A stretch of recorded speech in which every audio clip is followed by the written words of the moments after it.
কুয়েতে প্রবাসী শ্রমিকদের জন্য সুখবর। বিদেশ থেকে শ্রমিক নিয়োগের পদ্ধতি পরিবর্তন করেছে মধ্যপ্রাচ্যের দেশ কুয়েত। শ্রমিক সংকট মেটাতে এবং শ্রমিক নিয়োগের খরচ কমাতে বিদেশ থেকে শ্রমিক নিয়োগের বিধিনিষেধ তুলে দিয়েছে দেশটি। কুয়েতের শ্রম বিভাগ আগের পদ্ধতি বাতিলের সিদ্ধান্ত নিয়েছে বলে জানিয়েছে কুয়েতের সংবাদ মাধ্যমগুলো। আগামী 1 জুন থেকে নতুন এই নিয়ম কার্যকর হবে।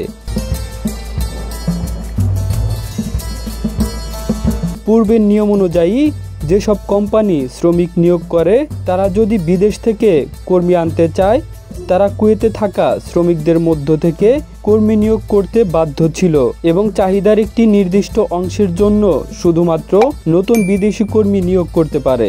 এই পদ্ধতির কারণে দেশটিতে শ্রম ব্যয় অনেক বেড়ে গেছে, যার প্রভাব পড়েছে ভোক্তা পর্যায়েও। এমন পরিস্থিতিতে শ্রম ব্যয় কমাতে একই সঙ্গে শ্রমিক সংকট কমাতে বিদেশ থেকে শ্রমিক নিয়োগ পদ্ধতি পরিবর্তন করার উদ্যোগ নিয়েছে দেশটির সরকার।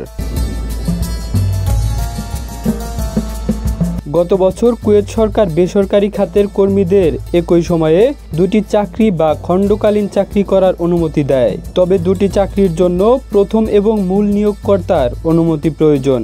খণ্ডকালীন বা পার্ট টাইম চাকরি দিনে সর্বোচ্চ 4 ঘন্টা করার অনুমতি দেওয়া হয়। তবে নির্মাণ খাতে শ্রমিক সংকটের কারণে এই খাতকে এই নিয়মের বাইরে রাখা হয়। Kamrul Islam, desk report.